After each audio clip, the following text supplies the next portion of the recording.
welcome back to this week's episode of Outside the Arena. I'm Griffin, joined alongside my co-host Devin Bernstein, who's rocking his Phillies hat with pride right now. They just took down the big, bad, mighty Atlanta Braves in 4 games, literally 20 minutes ago from when we're filming this. So pretty exciting. Before we jump into that, though, if you haven't already, make sure to like, comment, and subscribe. We're on the road to 100 subs, so we'd appreciate anyone subbing who's not already subbed to the channel. But Devin, right into it. Phillies back to the NLCS for the second consecutive year in a row. It just feels like this team is unbeatable at home. They managed to split in Atlanta, and that's kind of what we said last week on the pod. If they can just, take one of these first 2 games in Atlanta, they're probably going to be advanced to NLCS. And here we are. Your thoughts on the series? Yeah, I mean, the Phillies basically played about as well as they possibly could for like 31 and a half or 31 and a third of 36 innings in this series. Like things kind of fell apart in inning 6 of game 2. And to be honest, that's kind of really it. I mean, there were, 2 home runs in that game that kind of, set the team back. And, other than that, like they kind of were in control the entire series, which is weird considering like how loaded the Braves are and like how good, like it just was surprised. Like it wasn't even the same last year where like it felt like the Phillies were dominating the entire series. And, it's hard to get into like a ton of actual analysis of everything that happened here, but I'll try to, hit some of the stars. I mean, like Trey Turner, obviously, like unreal. Castellanos with 4 home runs in the last 2 games, like also Crazy. Unreal. Like Harper, like no one even wants to throw to him anymore. So this lineup is just looking really scary. Like we kind of had seen as this team's upside here, and it's a little scary to think. And every team has some guys that are cold, some guys that are hot, but it's like you still have Schwarber hasn't even hit a home run yet. Like that feels like that's going to start to change at some point. Like what if he gets going and like Real Muto's hit well, like Bohm could get going. Like there's a lot of things that like, even if some guys slow down, there's a lot of other potential for certain guys to heat up here. And the pitching has just been really incredible. That's, just the real standout. Like if, it's just really hard to hold this Braves offense to as few runs as they did through 4 games. And like it was both the starters, like Suarez, both of his starts was just phenomenal. Like you just can't ask for any better for a middle of the rotation starter against the freaking Braves. And then obviously Wheeler and Nola did what they have to do. They're going to be pretty much well rested for the Diamondbacks series, as will the Diamondbacks top guys, and we'll talk about them more in a little bit. But like, yeah, I mean, this is what we thought the Phillies could do, and we thought it was going to be a great series, and it was a great series. There were some great games. Like game 2 was like one of the most roller coaster. Like I obviously was sad we lost it, but now that the Phillies have won, I can just sit back and say, okay, that was an incredible game, and not feel bad about it, because I never would have gotten over that one, to be honest. But I'm rambling on a little bit. So what are your thoughts on this? Like, what's your big takeaway here? I mean, I think big takeaway is just this Phillies team is just built for the postseason. I mean, we saw that last year, and we're just seeing more of the same this year. Like that lineup, they've just got so many guys who are so clutch, and I think they just fit so well together. Like the chemistry on that team is probably the most like tight knit group, just from like the outside looking in all of baseball. Like they just look like they're having a fun time. A bunch of guys who love each other, love playing baseball. A lot of good personalities on that team. I feel like they just kind of represent the city of Philly too, like perfectly. Like just kind of like the hard fought, just like it's just the bank is just unmatched. And you bring up game 2, and I think that was probably the best thing that could have happened for this Phillies team. The whole Orlando Arcia drama, and the report getting out of him being like aha Harper or whatever he said. Harper then goes and hits two bombs the next game. I mean, holy, like that's a hell of a performance. I mean, oh my God. So, honestly, I think that just riled the Phils up a little bit. You see them wearing the Colorado Deion Sanders shirts, Yep. it's personal. You got to love Yeah. it. So, I think game 2, the way it ended was kind of like Yeah, I mean, if they win game two, if that ball drops, they probably win game two, and they win 1-2 in the bank anyways. But I think it just kind of got them rolling, and offensively, I mean, they burst out last game. Obviously, today against Strider, they managed to hit 3 solo bombs, which at the end of the day, it's kind of what it takes against Strider. Sometimes it's just kind of getting the long ball going. He didn't pitch particularly well. I mean, he pitched fine, but like I don't know, he didn't pitch like shutout baseball. Ranger Suarez outdueled them at the end of the day. And the pitching, like you said, like you hit the nail on the head. Like Wheeler and Nola, like those guys have been lights out, unhittable so far in the playoffs. So for the Phils, I mean, it's just more of the same. And we'll talk about it, the preview in a little bit, but against the D-backs, that's a series they should win. I mean, the Phillies should be going to the World Series. So hats off to them. Hell of a series. Really fun team to watch, even as a Mets fan. I mean, I was rooting against the fucking Braves no matter who they played. Excuse my language, but screw the Braves, screw their fans. But yeah, it's a fun vibe in Philly, and I'm happy for you, Dev. Happy for former co-host of the pod, Rob. Shout out Rob. So yeah, a good time to be a Philly fan for sure. Yeah. Yeah. So with that, we'll move on to the other NL series, and then we'll do a little preview. I mean, the Dodgers just got blown out at the end of the day. They get swept. Kershaw gives up 6 runs in the first inning. I mean, there's talks of him needing I don't know if it's a shoulder, elbow, or I mean, that does not sound. When you hear that with Kershaw's getting up there in age, it's never good.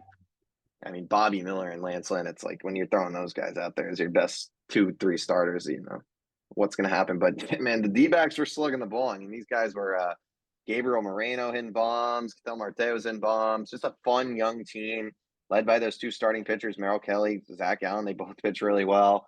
Tommy Pham's ripping the ball. I mean, what a crazy series. Mookie Betts, Freddie Freeman, just invisible. I mean, outside of that COVID year, feels like kind of more of the same that we've seen from this Dodgers, franchise. What are your thoughts? Obviously, the Dodgers it was kind of a shifting year. They let Trey Turner walk. They let cut some payroll, but just not able to find that success still in the playoffs. Yeah, I mean, I think I get it. You can make that reasoning, and obviously the Dodgers have still been successful. It's not like they're anyone's going to project them to do anything differently next year. Like they're probably going to go out and be in a 100-win team again.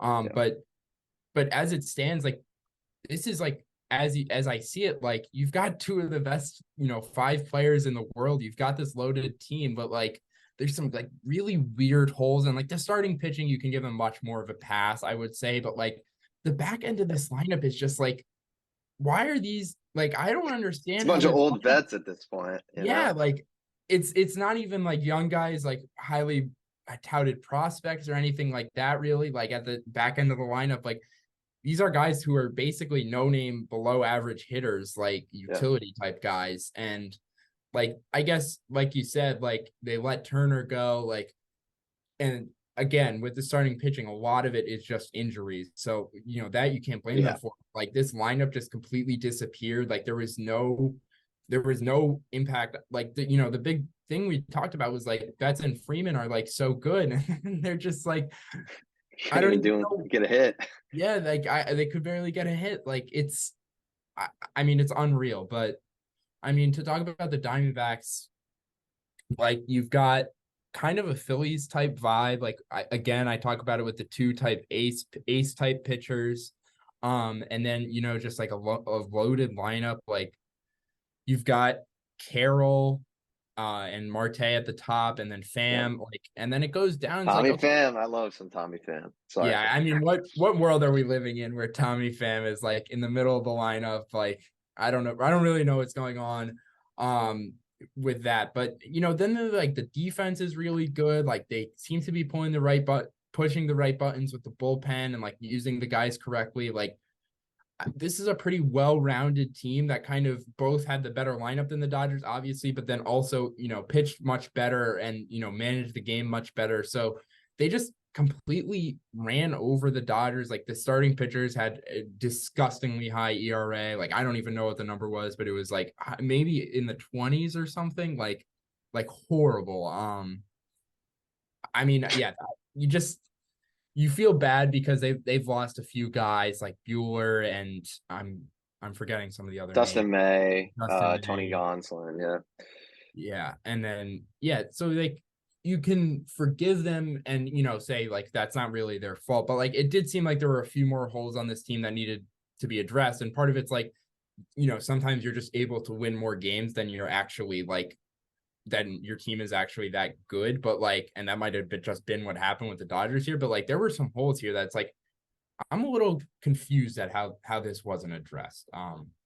Yeah. Yeah, no, for sure. I mean, I think it's we knew coming into the season with the Dodgers this year that the lineup was going to look different. Justin Turner left, Trey Turner left. So they had these holes that, big holes that they had to fix. The year before Corey Seager leaves.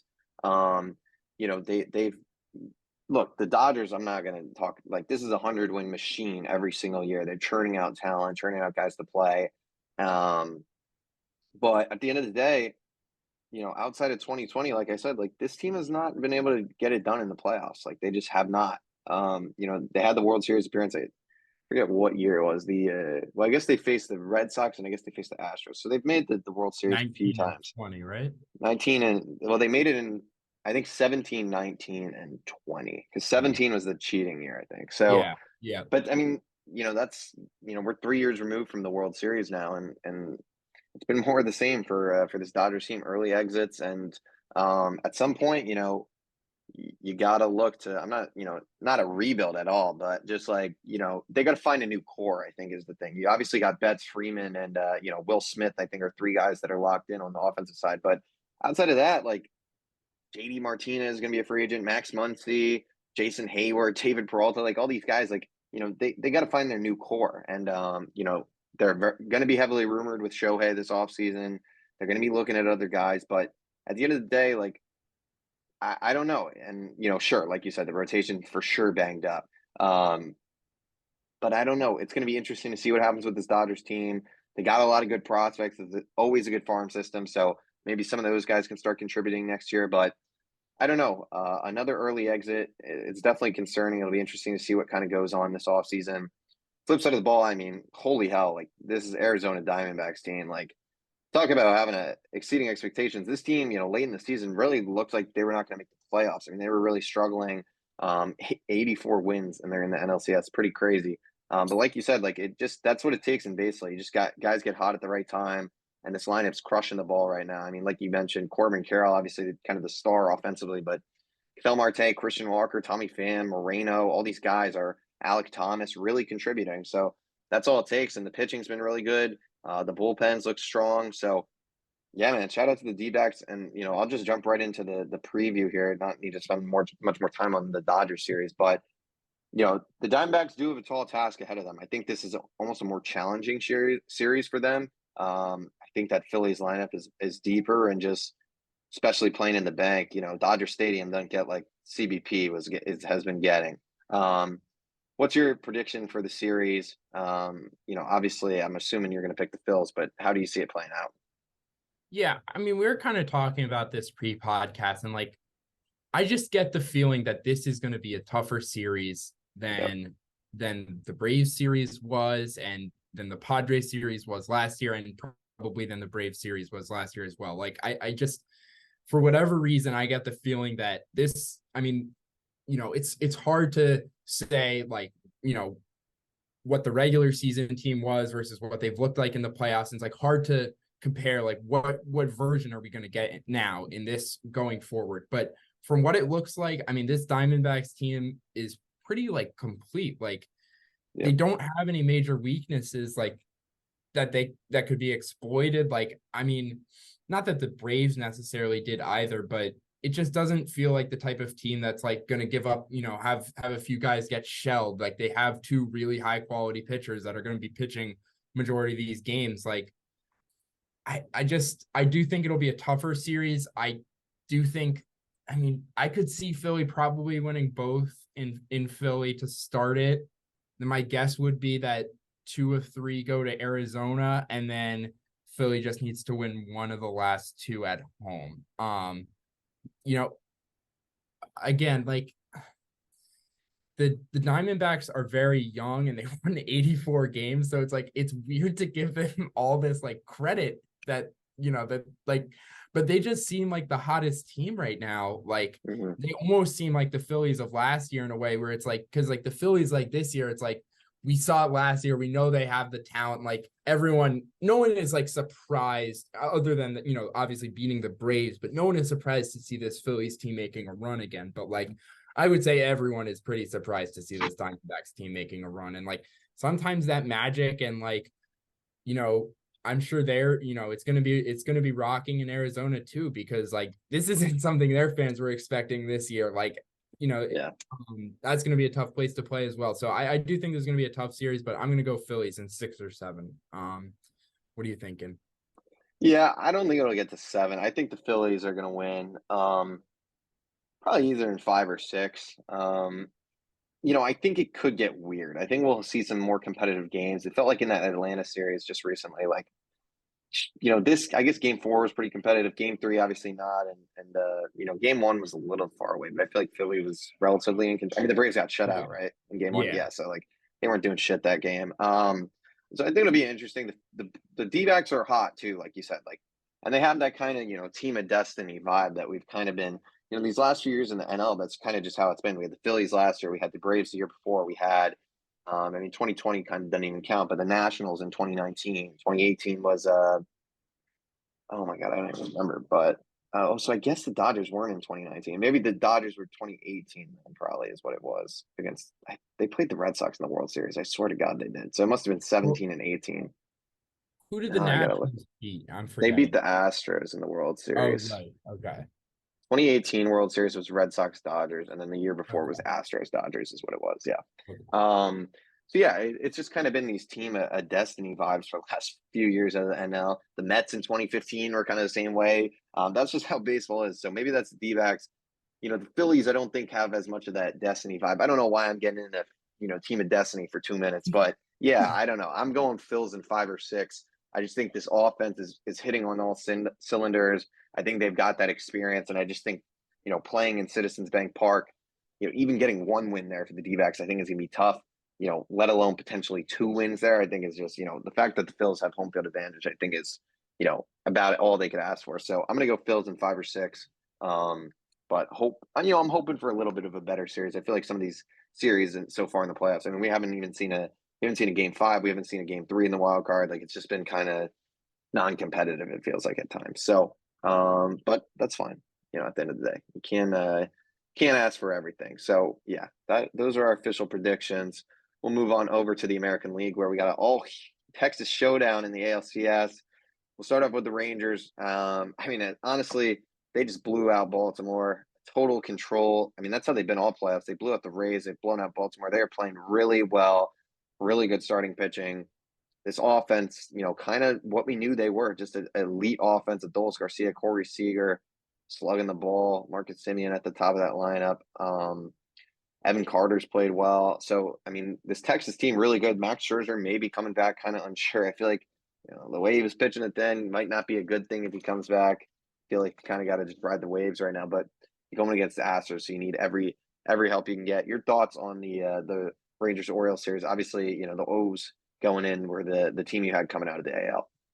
Yeah, no, I mean, I was wrong here. Like the experience got to them. The pitching wasn't, really what it needed to be, and the lineup didn't quite, couldn't quite keep up with the Rangers. Obviously, like, it's still a great season for the Orioles. Yeah. I'm not really like at all like worried or anything like that. Like, this was their first playoff series. Like, it's okay. I think they'll be fine. Yeah. But for the Rangers, like, yeah, like, one of the big moves was moving Garver to the DH. That really helped. Like, this lineup just kind of really felt like it completed the lineup.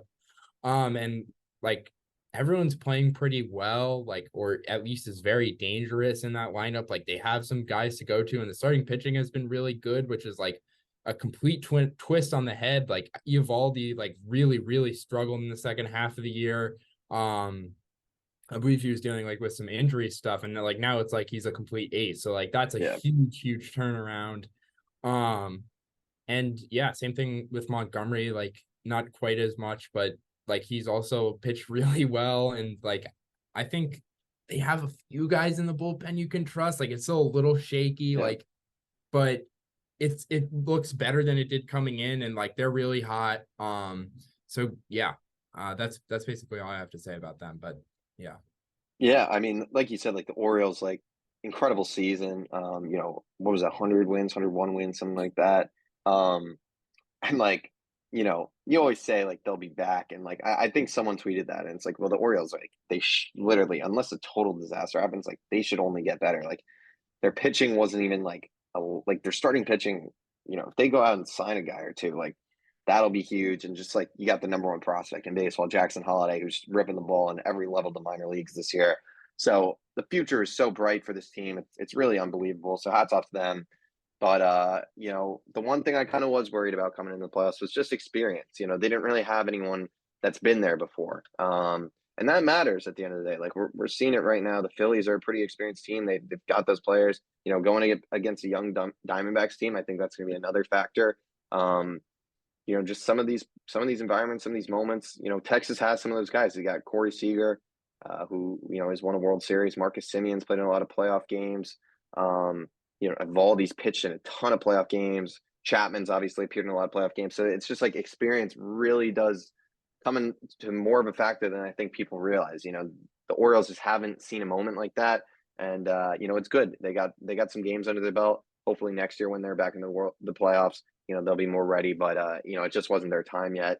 But yeah, Texas, this Texas team was almost slipping out of the playoffs at one point, and this is how they were at that first half of the year. I mean, they were in control of the AL West for so long. And they're showing up and playing their best baseball of the season at the right time. So yeah, that's kind of all I got on them. Houston, it's the Devils again, man. I mean, I shouldn't do Devils. I honestly like the Astros, but those sons of guns, I mean, they just do it every year. Basically, they lost one game at home in the ALDS. It feels like, things are going wrong there, but they go on and win the series 3-1. I mean, this lineup, Jordan's ripping the ball, Altuve's going deep, Bregman. I mean, it's like this team is they're just inevitable, Dev. Yeah. I mean, yeah. Like it just that it's so unfair when they put in a left-handed reliever for Alvarez, and then every time it's just like, oh, what's gonna happen. It's just a nuke. Yeah, and then like the same thing kind of goes for Tucker. Yeah, and like the pitching is figuring itself out. Like they're arguably their best pitcher is the one who struggled the most in Valdez, or like one, at least the top two. Like the bullpen is good. Like got a really good performance from I can't pronounce it, or I'm not Jose or oh my god, now you got me. Jose Urquidy I think, or Jose Urquidy. Yeah, now I'm messing up. Close enough. Yeah. But yeah, either way, like good performances, like, and this lineup is really scary, and the experience is there. Like, there's not that much you have to say about this Astros team. Like, we all know who they are. Like, we all knew that this was a team that there was a real chance that they were just going to show up in the playoffs and say, we're still here. And guess what? They did it. So they're probably my pick in this series. I won't be surprised at all if the Rangers just their offense is just like so overpowering in a sense. But I'm gonna lean with the Astros, just a slightly more complete team, and even you could still argue that the top of that lineup is more dangerous than anyone's.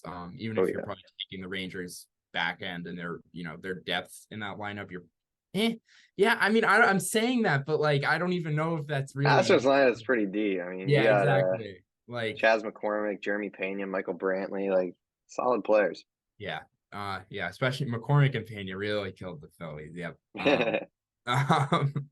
So yeah, no, I think, yeah. I will go with the Astros here, but could be a great series. I'm hoping that we get some more, just like, I mean, even tonight's game was just so competitive and like intense. Like I want more of that. Like I'm craving some more of that type of baseball, and I hope we get some here in the championship series.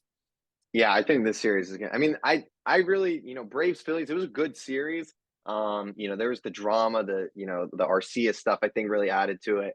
Um, you know, but I feel like it could have been, I feel like I don't know. I feel like we could have had more. I feel like just because the Braves just didn't show up offensively, we didn't kind of get the kind of back and forth we were hoping for. But regardless, this is one of those series that I think could, do that. The Astros, 7 straight ALCS. I mean, this is a team that if they win the World Series this year, this is one of the all-time great dynasties in baseball. They're on an incredible run. You know, it's just it's crazy. I mean, it's tough to put into words. Like this is just a machine.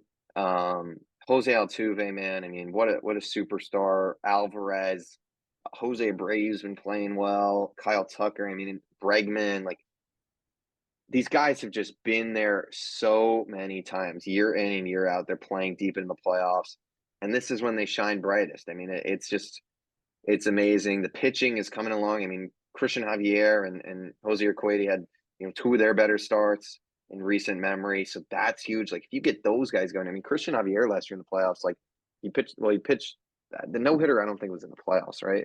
Was it in the playoffs? It might have been in the playoffs. Oh my God. No, it was Valdez against the Phillies, right? That was this year in the no, Valdez and Christian Javier pitched a no-hitter. He sent a no-hitter into the 7th. I don't know. It was during the regular season, but oh no, they had a combined no-hitter in the World Series last Yeah, year. yeah, yeah. That's what I'm talking about. Oh yeah, it was Javier. That's It was crazy. Javier, right? Okay. Yeah. So I mean, look, this guy's pitched on the biggest stages and been as good as anybody. So him coming along is huge. JV looked pretty good so far in the playoffs. Like can't complain. So, and like you said, the bullpen's elite. I mean, Brian Abreu is one of the best, probably the best reliever left in these playoffs. Ryan Presley is a lockdown closer. So, man, it's just a wagon at the end of the day. It feels like with the Houston Astros. I'm pulling for him. I hope they beat the Rangers. And I think they will. I think they'll get it done in 6 games. I think they'll win it at home. I just think that, right now I think they're the better team.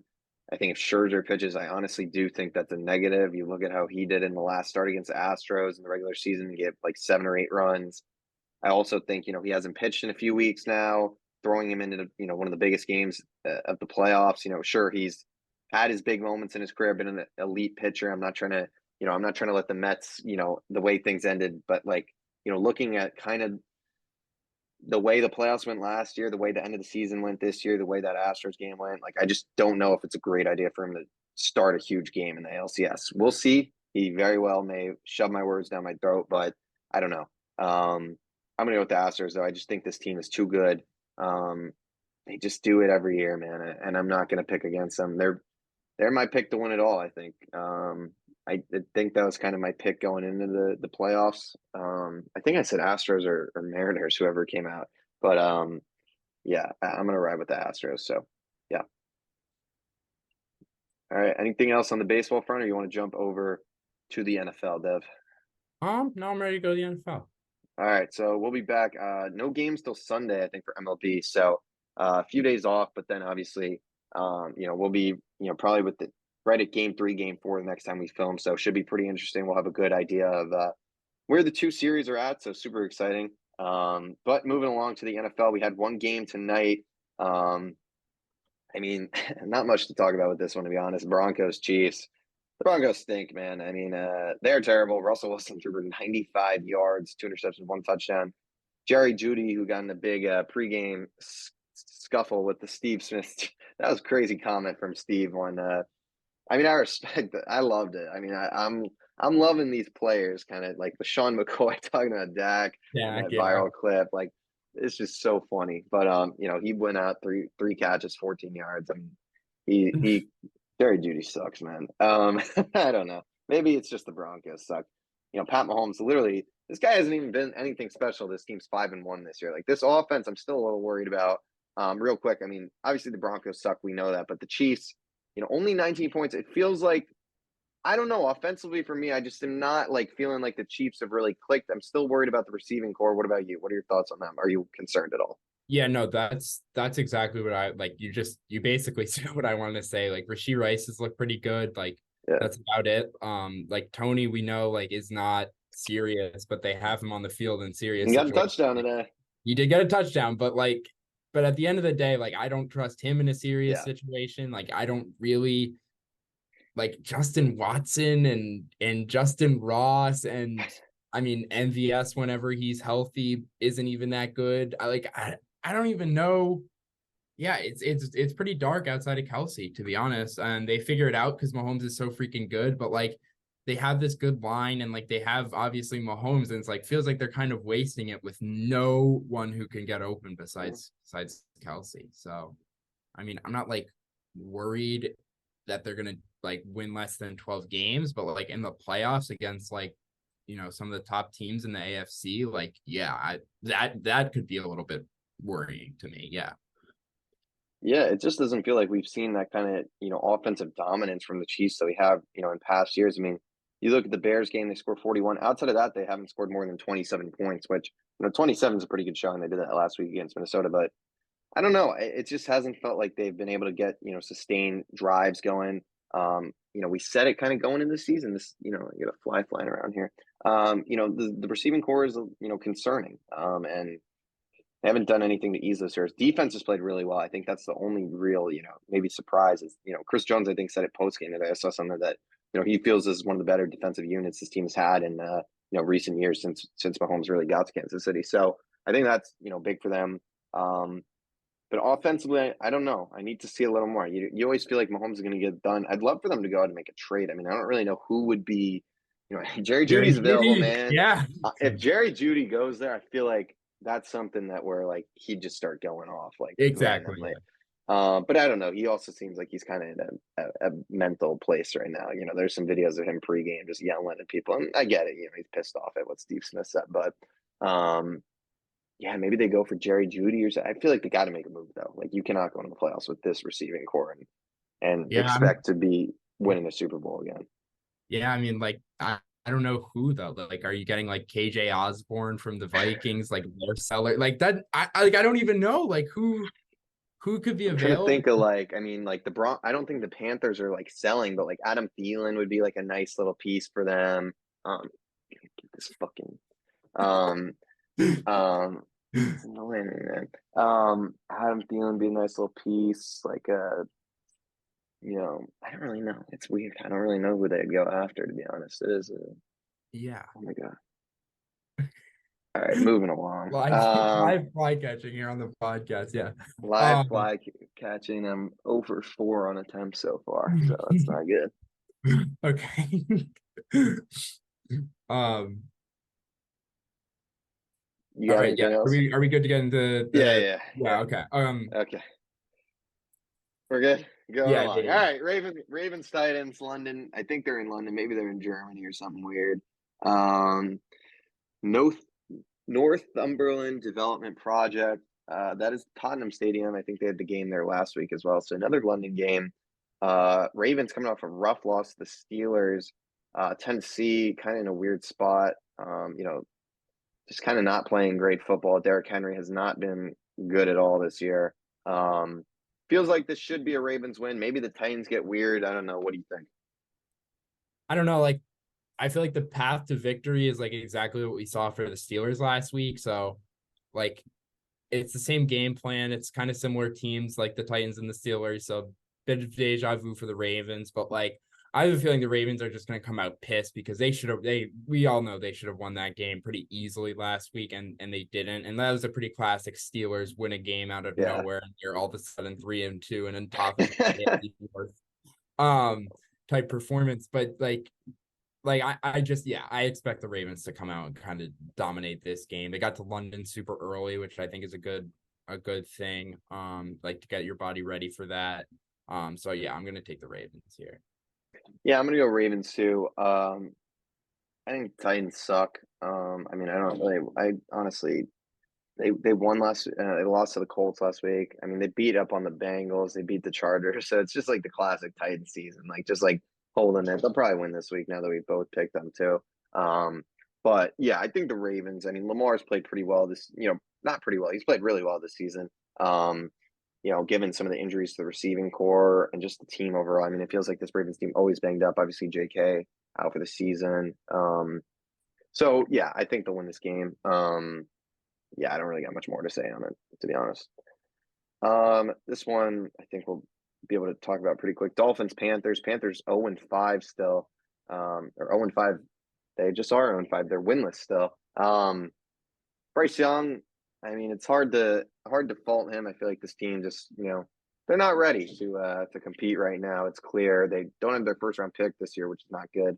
Obviously the Bears have that, and the Bears are in a good spot franchise wise right now. I mean, they're honestly, we'll talk about them, but big win last week for the Bears. But yeah, this will be a Dolphins win for me. That offense, just so explosive. They beat the Giants obviously last week, which is a nice little 2-game stretch for them here after who'd they lose to the week before? The Bills.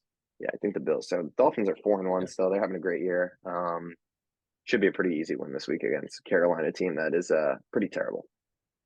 Yeah, I mean, yeah, I don't have any like interesting thoughts on the game itself. Like, I think we all know what's going to happen here. Like, I just have one thing to say about the Dolphins. Like, this is the first team I feel like in the NFL that I can remember being like, yeah, they just have like teams just have a speed problem. Like, they just aren't fast enough. Like, you see that in college when like, Alabama plays like a no-name school. Like, obviously, like, their offensive linemen are going to be as fast as the linebackers for the other team, whatever. But like, you don't really see that in the NFL very often, but it's like the Giants just like didn't have the athletes on the field to compete with the Dolphins. It's like, that's so rare to say that at an NFL level, and it's such an advantage they have. Like, forget the fact that Tyreek is arguably the best receiver in the league, and they have Waddle, who's one of the best number twos, and then obviously McDaniel and Tua, who are just both brilliant at what they do. Like, just do their job pretty perfectly, both of them.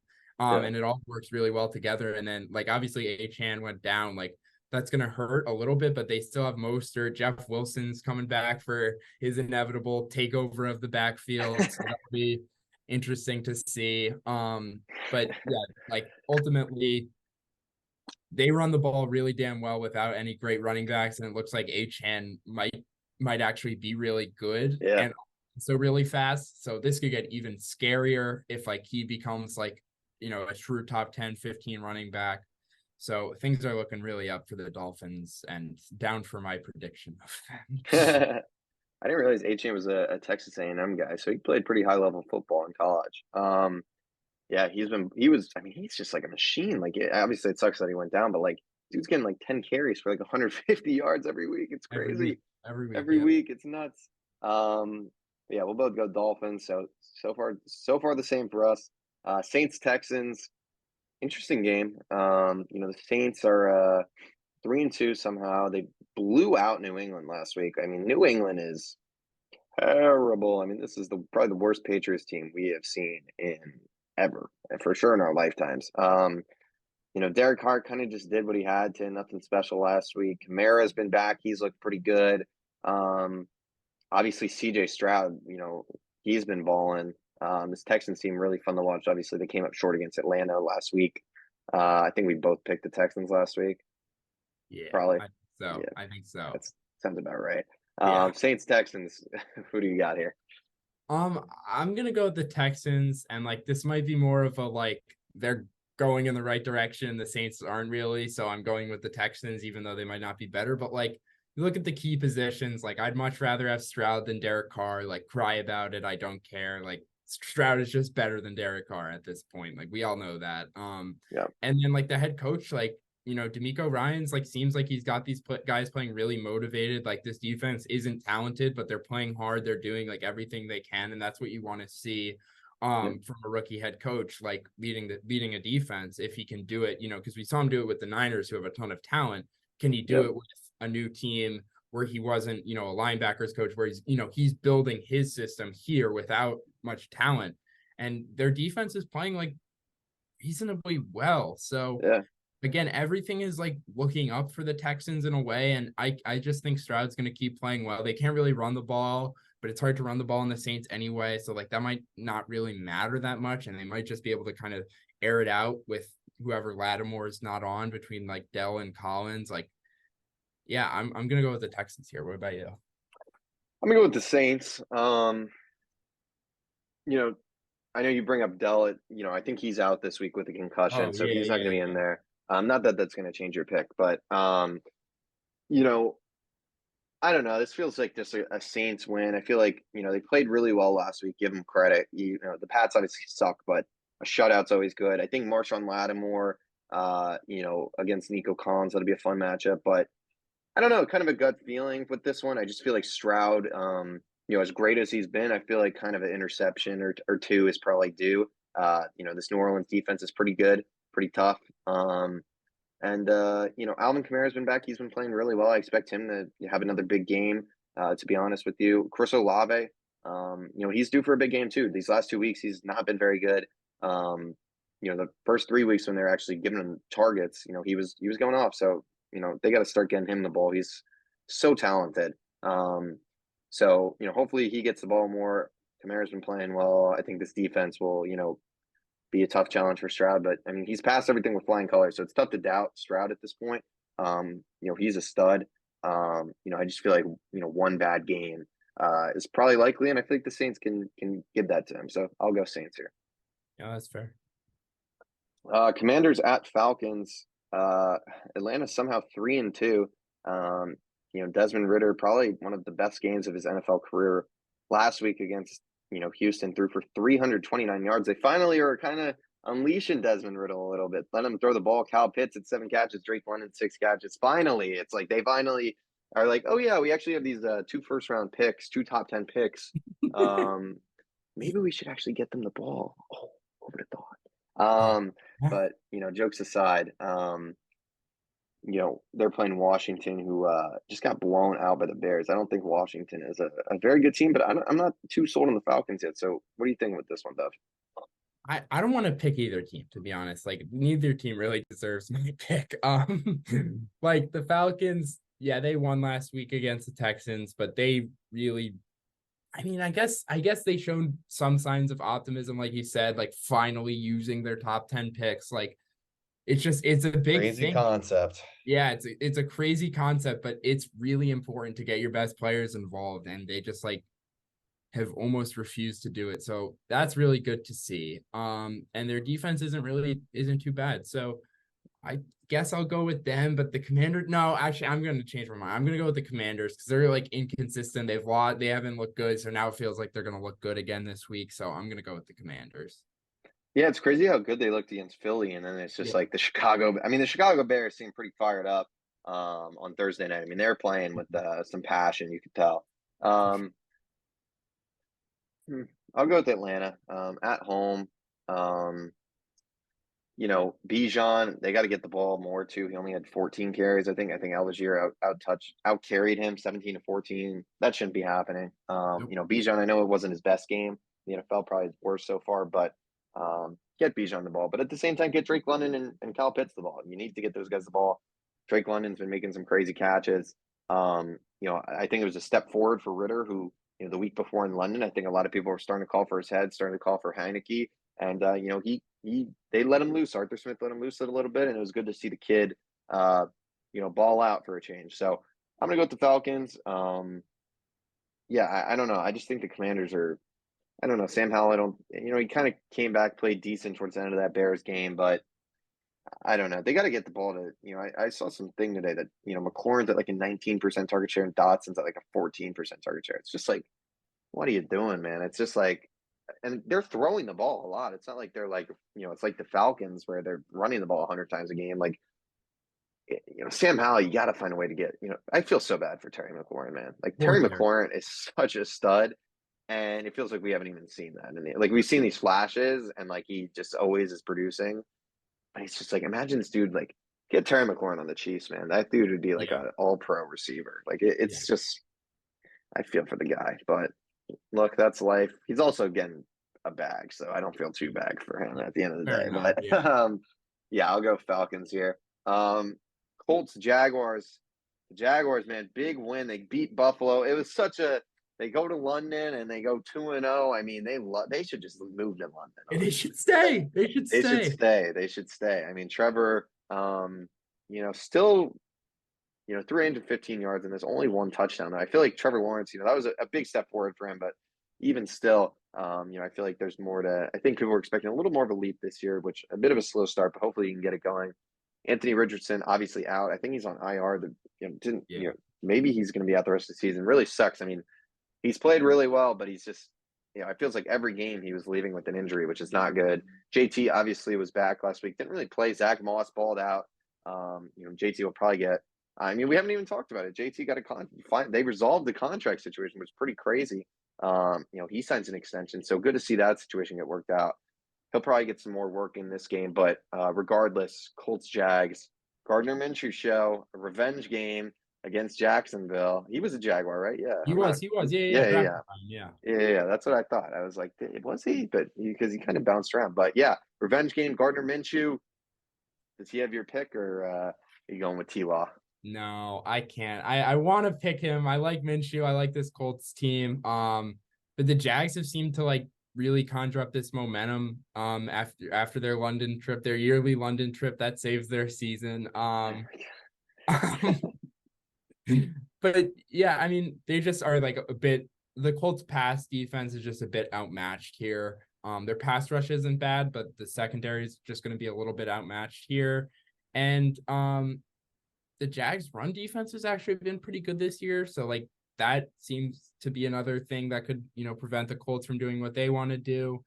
But quickly on the Taylor situation, like this was good to see. Like we talked about on the podcast, like this was the situation where I was like, it makes sense to pay a running back. He's young. He's not asking for some market resetting deal. And this isn't a team that's like known for going out and spending, hundreds of millions of dollars on free agents. So it's like, and you also have a quarterback on a rookie contract. So there's just reasons upon reasons why it's like not going to really hamper you. And at the end of the day, you're getting a super skilled player to be on your offense for the next 3 years for, the amount of money that like Cole Kmet is getting paid. Like, I don't know about you, but I'd much rather have Jonathan Taylor than Cole Kmet. Like, I don't care what position they play. Like, yeah. I don't know. So I like that deal for the Colts. I'm happy that got resolved. Yeah, definitely. I mean, it's interesting. I mean, you look at the way Zach Moss is playing here, like, you don't even need JT, but yeah, I mean, good. It was good to see JT. I mean, I'm a JT fan. I mean, he's a baller. I think hopefully he gets, going this season. I feel like, we saw the talent 2 years ago. Last year was injury riddled. Obviously the first game back, he barely played. So I'm just hoping, we get to see JT being JT again, because he's so fun when healthy. I'm going to pick the Colts in this one. I am. Gardner Minshew got it done against the Ravens. I just feel like this is one of those weird games for the Jags where they just kind of come back and it's like, a little, first game back in America jitters. I don't know if that's what you want to call it or what, but I'm going to go with the Colts. I think, their rushing attack is so good. Like you said, the Jags have been good against the run, but Zach Moss, JT combo, I think, these guys will probably get closer to sharing carries this week would be my guess. Yeah. It's a deadly doing. Gardner Minshew, I mean, he's one of the better backups in the league. We've seen him get the ball to, Pittman there. Josh Downs has played pretty well. Alec Pierce they got. So they got some weapons. I think the rushing attack will get it done, and the Colts defense has held strong so far this year in some good games. So yeah, I'm gonna go with the Colts, man. I'm buying into the hype. This is for the division lead. They're both 3-2 here. So big game for the AFC South. This is a fun one. Seahawks at Bengals. 7-11. He's always open. Jamar Chase, 15 for 192 and 3 tutties. Absolutely crazy performance. Joey B, 317 passing yards, 3 tutties, and a pick. So big game for him. Seems like Joe Burrow finally, hopefully getting healthy, getting right. Jamar Chase, this guy's historic, man. Superstar. Finally getting the ball. You hear some more, the DK coming out and saying, Devin Witherspoon, Devon Witherspoon? Devin Witherspoon, yeah. Is going to lock him up, which, he's a good young rookie, but Jamar Chase is a pretty good player. Should be a good game, though. Big game for the Bengals, obviously. If they could get back to 500, that'd be huge. Your thoughts on this one? Yeah, I mean, I think I don't want to say the Bengals are back, but like it kind of feels like the Bengals are back. Like I mean, it was the Cardinals, and this offensive line isn't as good as it played because it was the Cardinals. But Jamar Chase just looked so dominant, and it's just like, yeah, like this guy's really hard to stop. Like, and then T. Higgins didn't even play last week. Like the Seahawks, I guess in theory, do have the secondary to match up with the Bengals. This is kind of an interesting matchup because both teams, like both their teams, the Bengals line is their weakness on offense, and the Seahawks D line is their weakness, and the Seahawks have a strong secondary going against a strong receiving core, obviously, in the Bengals. So that'll be an interesting matchup. I lean towards the Bengals here. Where is this? Is this in Seattle? It's in Cincy. Oh, it's in Cincy. Yeah. So I'm gonna go with the Bengals at home. Probably a pretty high scoring game. I just don't think the Steelers. Nope. The Seahawks are gonna be able to do enough defensively to really limit the Bengals to anything less than like 30 points. So I'm gonna take the Bengals in a bit of a shootout. What about you? It's a good one. I think it's gonna be a fun game. I'm hoping, this is I think one of the best games on the slate for this week. Yeah. Seahawks coming off the bye, 3-1, so they've had some time to prepare. It's like you said, like it feels like the Bengals are back. But at the end of the day, that game is the outlier we have to look at for the way Burrow has performed this year. This year, obviously not in his career. True. Yeah. Man, this is a good one. T. Higgins probably coming back this week. I got a gut feeling that Seattle's going to win, man. It's just creeping in. They've gotten it going since week 1. 30 plus 2 weeks. They beat up on the Giants pretty easily. Like you said, they got the corners. I think Jamar Chase will have a pretty good game. But this team is led by Bobby Wagner defensively. I think Jamal Adams should be good to go because he was dealing with the concussion. And they had the bye, so I would assume he's playing this week, but I'm not 100% sure. So I really like the Seattle team. I think they're good. DK, Lockett. JSN, man, they got to get him. Like, what are they doing with him? He's like getting all these balls at the line. He's getting like these disgusting stat lines, like 4 for 22 and like just something like that. I mean, it's just like, you look at how JSN played in that Rose Bowl, and it's like JSN is not a 4 for 22 player. Like that is just not. He's just not being used the right way. It sucks to see. So I pray to God they get him going because I'm a huge JSN guy. I wanted the Jets to draft him. Sucks seeing the way the Jets could be. Oh man, they should have picked JSN. I mean, but regardless, I don't know, man. I just kind of got a good feeling that the Seahawks win this one. One more week of what the Bengals kind of got a good feeling the Seahawks win this one. One more week of what the Bengals did last week. I don't know what is if I'm lagging or if there's. Yeah, I don't know what that was. Seems like it's good now though. But yeah, I don't know. One more week of the Bengals, like how they played last week, and I'll fully be back in on them. But for now, I'm gonna go with Seattle. Yeah, fair enough. All right, not AFC North, NFC North showdown. The Justin Jefferson-less Vikings versus the Bears. Man, this Vikings team's in a rough spot. 1-4, no Jettis for 4 weeks. The Bears at home. The Bears played really well last week. Justin Fields back-to-back weeks, 4 touchdowns.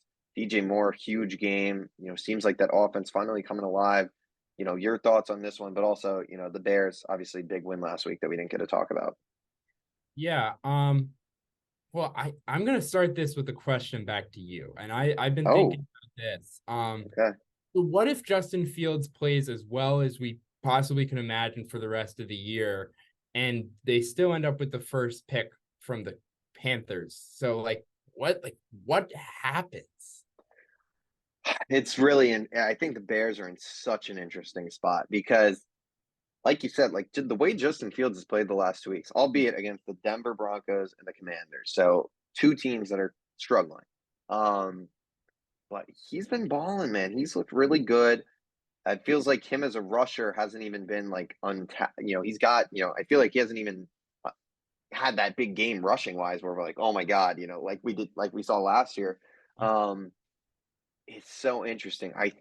If they get the number 1 pick somehow, I feel like you got to take Caleb Williams and just plainly to reset the rookie contract, I think, and give you more time on that cheaper deal.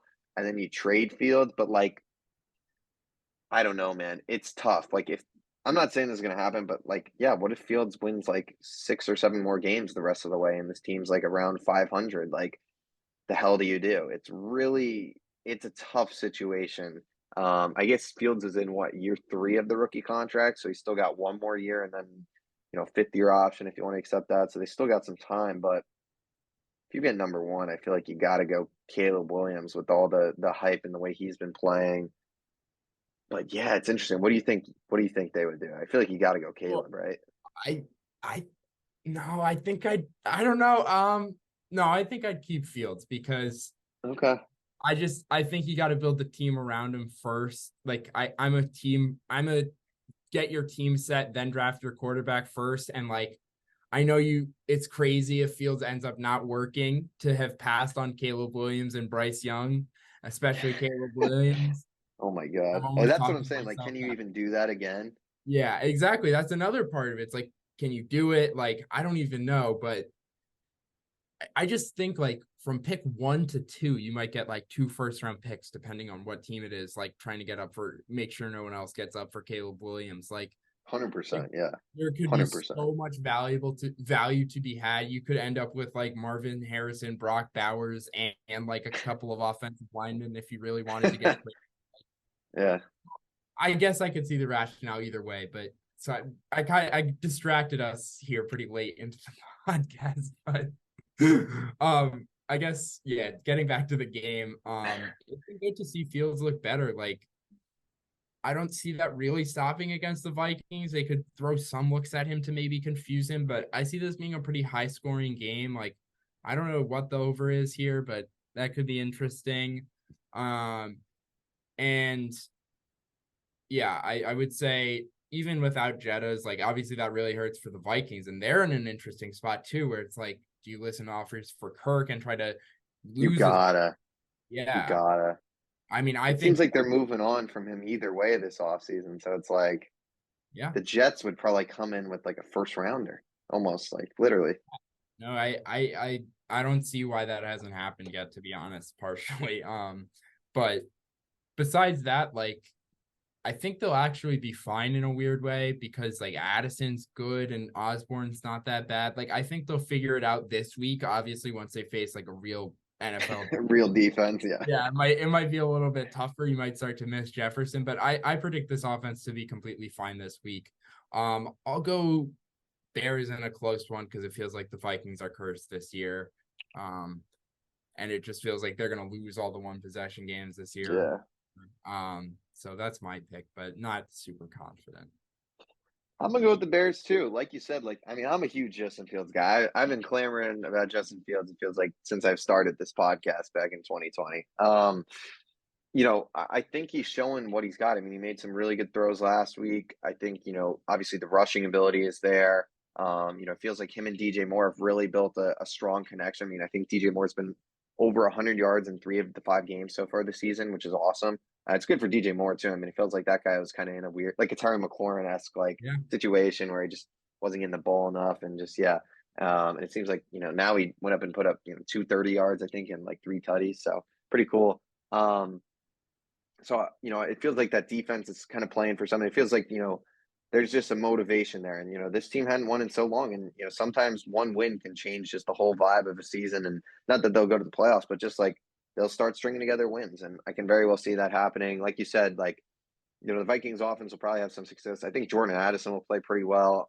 I mean, I got him on one of my fantasy teams, and he's projected like 13 points this week, which I don't really get because you're going against the Bears, and it's like you're the number one receiver, so it's like I feel like he should be balling out. He's played pretty well this, so far this season too.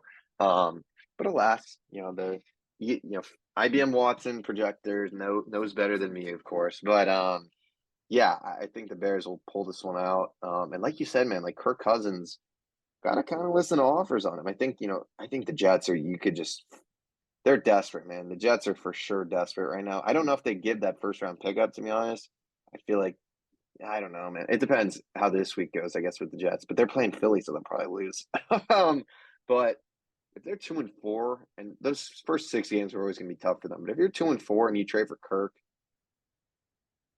with that defense, maybe you squeak in the playoffs. I don't know. It's a tough situation, but we'll see. But I don't know. I feel like the Vikings will probably hold on to Kirk. We're getting totally sidetracked, which we said we could not do after our hour 45-minute podcast last week. But yeah, we're both going Bears, which pretty much means the Vikings blowout.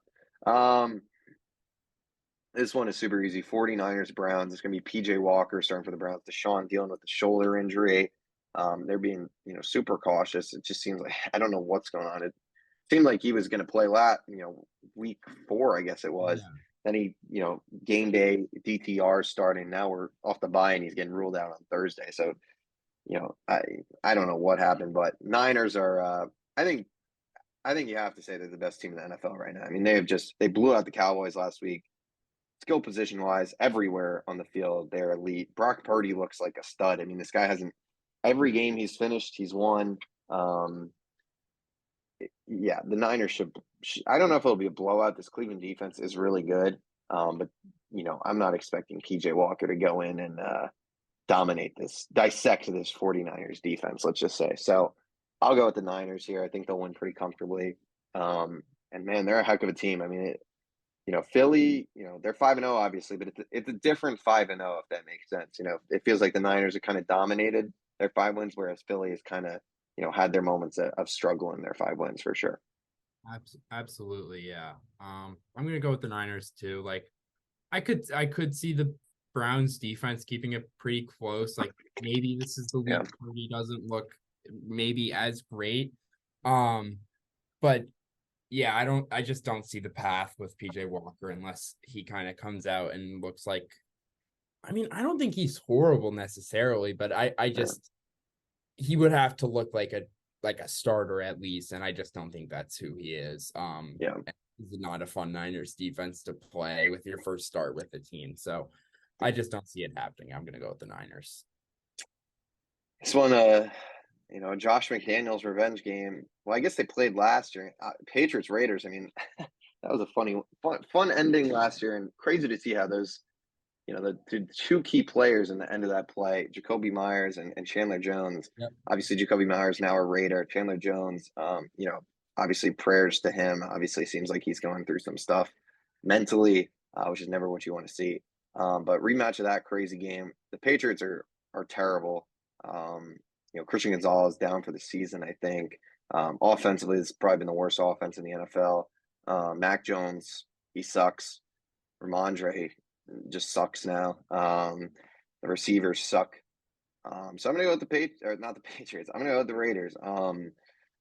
Jimmy G he just finds ways to squeak wins out, man. And maybe I'm probably too high on Jimmy G, but I don't know. This guy's just got like I don't know what, this guy just wins games. It's weird. This offense should do well, I think, with Jacoby and Devontae and Jacobs this week. And this defense isn't that good. They played pretty well against the Packers though, and I just don't. The Patriots. I can't pick the Patriots. Patriots has been the worst team in the NFL. So yeah.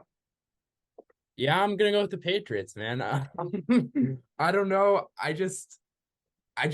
I saw that they were underdogs against a former Belichick coach, and I was That's just true. Like, they're not losing this game. Like that's just my gut feeling. Everything you said, I kind of agree with though. Like Garoppolo, like usually looks pretty good outside of the Niners system. It like doesn't really make sense. Like this isn't really an offense that's well built for him. Like with the Niners, he was getting the ball out quickly and like kind of playing point guard. And now with the Raiders, it's like you see a lot of reasonably far downfield passes, like some pretty complicated reads. He seems more accurate. Like maybe he just is a pretty solid quarterback. And he just didn't do as much in the Niners system because he didn't really have to. He really just played point guard as much as he could. But I'm still gonna go with the Patriots. I think their defense is still probably slightly better than any other unit in this game, even without Gonzalez. Did I do it again? No, I didn't do it again. No, Sorry. no, Gonzalez, yeah, Gonzalez and Judon. But yeah, I'm gonna go with the Patriots here pretty like tentatively, but because it's not easy to pick the Patriots right now, but I will go with the Patriots. That's a fair pick for sure. I mean, neither of these teams are very good. But yeah, Moving on, this should be a fun one. Lions at Buccaneers. Lions are 4-1. Bucks coming off the bye. Mike Evans limited in practice today, so he's dealing with a hamstring injury. Who knows if he goes? It's kind of hard to tell right now. It doesn't look like Jahmyr Gibbs will probably play either. He's not logged to practice in a while due to a hamstring injury. But Dave Montgomery, man, he's been running the ball well. Amon-Ra St. Brown should be back this week, which is big. Yeah, I'm gonna go with the Lions here. I just think this is a well-run team. Jared Goff is, he's thrown some picks this year after the 300 whatever passes without an interception, but he's been good. He's getting wins. This defense has played pretty well. They're just a gritty team. Aiden Hutchinson is also one of the best defensive players in the NFL. I mean, he had a pick last week. He's just been balling out. I cannot believe the Jaguars passed up on him for Trayvon Walker. I mean, just an idiotic decision of trying to, look at the intangibles more than just the actual player. But regardless, I'm going with the Lions in this one.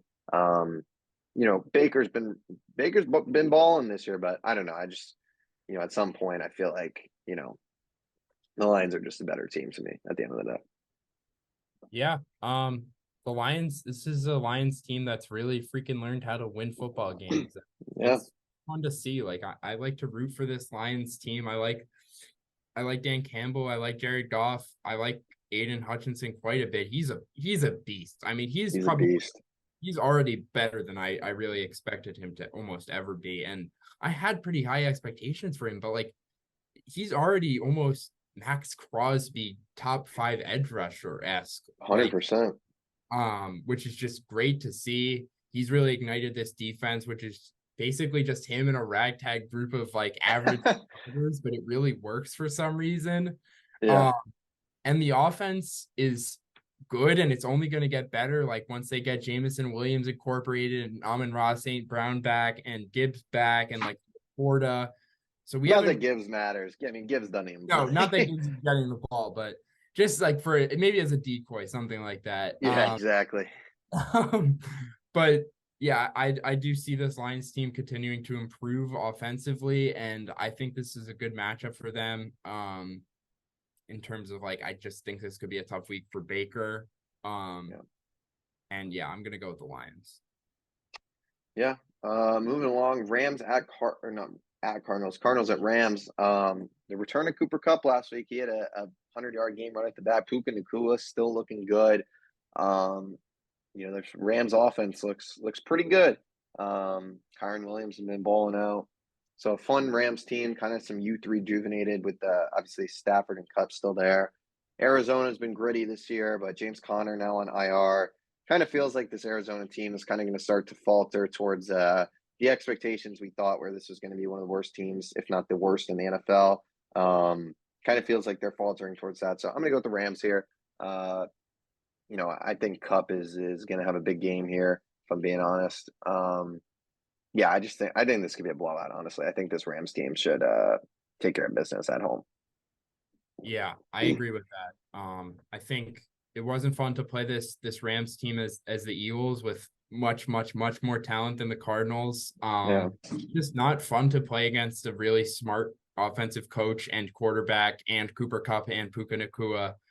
That's just not fun to play against, even if the line isn't very good. Like it's just that's really tough. And obviously you have Aaron Donald on the other side of the ball. He's just wrecking things. You like can't run the ball against them almost exclusively because of him. He seems completely back. So they're not a fun team to play. I think they're probably going to get a wild card in the NFC, to be honest, with how things are looking right now. Like the record isn't great, but they've played the 2 undefeated teams like pretty well. So I think this is a really like rejuvenated Rams team, and I agree like what you said with the Cardinals. They're playing hard. It's not really like a disappointment or anything bad, but they're just really bad. They just have no talent. Like Buda Baker isn't even playing. Like they traded Isaiah Simmons. Zaven Collins is like their only like highly invested pick, and he's basically been a bust. So they almost have no one on really either side of the ball. I guess they have some playmakers, but whatever. I'm going with the Rams here pretty easily. Yep. Both in agreement there. Three more games. Two New York teams. We'll start off with the Jets. Eagles going to MetLife. Um, big win for the Jets last week. It was a tight one in Denver, but they got it done. Zach Wilson, not his best performance. Definitely a step down from the Chiefs game, but still let him loose a little bit. The big one though, Brees Hall, 22 carries, 177 yards. New member of my fantasy team in our league. Dev, you sent him over today graciously, so I appreciate that. But they're going against the Eagles, 5-0. Yeah, battle outside the arena, I guess, is this week. The outside the arena bowl. So who do you got in this one? I'm assuming the Eagles. I'm gonna go with the Eagles. Yeah. I think this is a game where the Eagles defense really shows up and establishes itself against a weaker Jets offensive line. And I just I mean, I've seen better play from Zach Wilson, but I just have the feeling that, watching every single play as my team is playing Zach Wilson, it's not gonna go too well for him. Um, Again with his pass rush and Slay matches up pretty well with Wilson. Yeah, I could see the Jets causing some chaos. They seem to keep every game close because their defense is so damn good. And maybe Hurts turns the ball over a little bit, but there's also a world where this Eagles offense is just so good that they kind of end up blowing the Jets out. So I think, yeah, the spread's around like 7.5 or something like that. So I think that's around probably where this game is if I had to guess, but I'm gonna go with an Eagles win. How about you? The more I started talking about the outside the arena bowl, I got right with my Jets here. Really? Oh wow. Yeah, I got to do it. I got to do it. Look, you look at this defense. It's as good as basically any defensive unit in the NFL. The pass rush has been elite. You look at this Eagles team.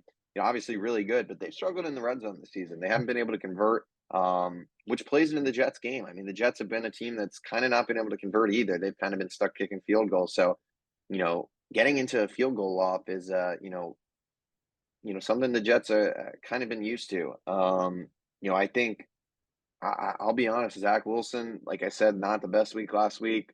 You got to hope that people of New York are out there supporting the man, making things happen. I think Brees Hall is the key, though, for this one. I think, the Jets O-line obviously losing AVT again for the season, not good. So they're banged up, but Brees Hall, just such a special player. You got to hope he can find a way to get the ball to him and for him to, the O-line to create some space for him. So I think it's gonna be a gritty, low-scoring game. I think the defense keeps them in it, and I think Brees Hall kind of the key to victory. But I think Garrett Wilson makes one or two huge plays down the stretch, and Jets kick a game-winning field goal as time expires. Greg Zuerlein from 49 yards to win it. Is Oh my wow. prediction. All right. Wow. Okay. That was in depth. I like it. 49-yarder to win it for Greg the Leg. So that's my prediction. And final score of 21